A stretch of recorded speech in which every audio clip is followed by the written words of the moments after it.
Bonjour à tous, Elliot Mathieu, je suis radiologue interventionnel au CHU de Grenoble. Je remercie les organisateurs de me permettre de parler du sujet aujourd'hui. Et je vais parler donc des options de thrombectomie pour l'élimination précoce du thrombus dans un contexte de thrombose veineuse profonde aiguë. Donc il y a différentes techniques, avec trois principales techniques, notamment la fibrinolyse en flux dirigé, consistant à l'injection de fibrinolytique distale à distance du thrombus, la fibrinolyse dirigée par cathéter, par injection de fibrinolytique au contact ou à l'intérieur du thrombus par un cathéter, et enfin les systèmes de thrombolyse pharmacomécanique que je vais détailler plus en détail. Donc on a différents moyens thérapeutiques, certains plus historiques que d'autres et d'autres un peu plus à la mode. Donc d'abord les systèmes à effet Venturi ou Vortex, le plus connu est l'angiojet, qui consiste en l'injection à haute pression d'un sérum physiologique au sein du thrombus, créant un effet de dépression avec aspiration et pulvérisation du caillot. Il a quand même des inconvénients qui sont surtout l'efficacité limitée dans les gros vaisseaux, puisqu'il a une action plutôt centrale dans le vaisseau, avec un risque notamment d'hémolyse et de surcharge hydrocédée et leur caractère onéreux également. Les systèmes de thrombectomie par aspiration, qu'on entend parler pas mal en ce moment, notamment les systèmes Inari, qui consistent en une aspiration au contact direct du caillot, plus ou moins associée à une extraction mécanique de celui-ci. Les avantages est qu'ils n'utilisent pas systématiquement de thrombolytique et les inconvénients sont leur efficacité limitée dans les réseaux distaux et ils nécessitent souvent des apports fémoraux de gros calibre entre 16 French et 24 French et ils sont également onéreux. Les systèmes de fragmentation mécanique, donc on utilise nous à Grenoble. Leur avantage c'est qu'ils sont peu coûteux. Ils ont une meilleure efficacité dans les gros vaisseaux. Il n'y a pas de risque d'hémolyse ni de surcharge hydrosodée parce qu'on n'utilise pas de sérum physiologique. Ils ont comme inconvénient d'être potentiellement un petit peu agressifs sur la paroi et l'efficacité sans fibrinolytique ou alors sur les lésions un peu plus anciennes et plus incertaines. Donc le système qu'on utilise nous à Grenoble, c'est celui-ci actuellement, c'est le système Cleaner qui est développé par Argon, qui est un cathéter avec un sinusoïde qui est relié à un moteur sur batterie avec différentes tailles de sinusoïdes 9 et 15 mm en fonction de la taille du vaisseau qu'on souhaite traiter. Il permet donc une fragmentation mécanique du caillot et il augmente le contact entre le fibrinolytique et le caillot.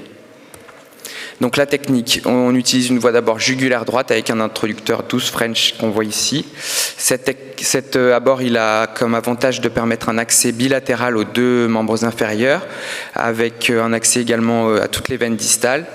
Il permet de poser un filtre cave si besoin. Il n'agresse pas le membre thrombosé et donc peut permettre une marche plus rapide dans la mesure où on ne fait pas de pansement compressif sur le membre. On préfère la sédation à l'anesthésie générale, toujours pour des contraintes de réveil plus faciles et donc de reprise de la marche précoce. Et le geste endovasculaire, il se divise en 4 étapes. Tout d'abord, donc, la recanalisation avec ponction de la veine jugulaire interne droite sous échographie, cathétérisme au travers du thrombus, puis opacification. On réalise toujours aussi une cavographie permettant de repérer la tête du thrombus et son extension à la veine cave inférieure.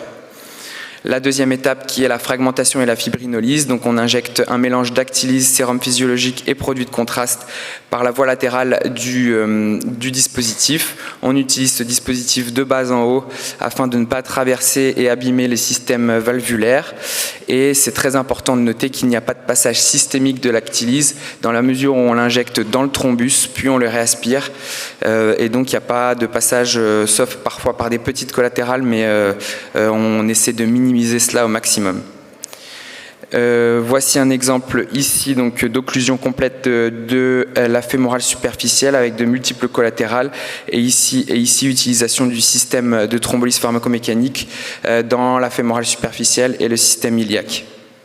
Donc bien de bas en haut et quand on redescend le dispositif, on ne le fait surtout pas tourner. La troisième étape qui est la thromboaspiration par l'introducteur 12 French. On aspire par un introducteur 10 French en son sein et voici des exemples de thrombus qu'on aspire. La dernière étape qui est la gestion de l'obstacle. Ici un exemple d'angioplastie d'un syndrome de Coquette avec ensuite mise en place d'une endoprothèse en nitinol de 14 mm de diamètre. Le contrôle final avec recanalisation du système veineux fémoral superficiel et iliaque, avec ici la prothèse dans la veine iliaque commune. Et donc la fin de procédure, elle est décrétée quand on n'a plus ou quasiment plus de thrombus résiduel, avec restitution d'un calibre satisfaisant de la veine, un flux veineux rapide et une disparition des collatérales, comme on peut voir ici. Et ici, il est important de montrer le respect au maximum du système valvulaire.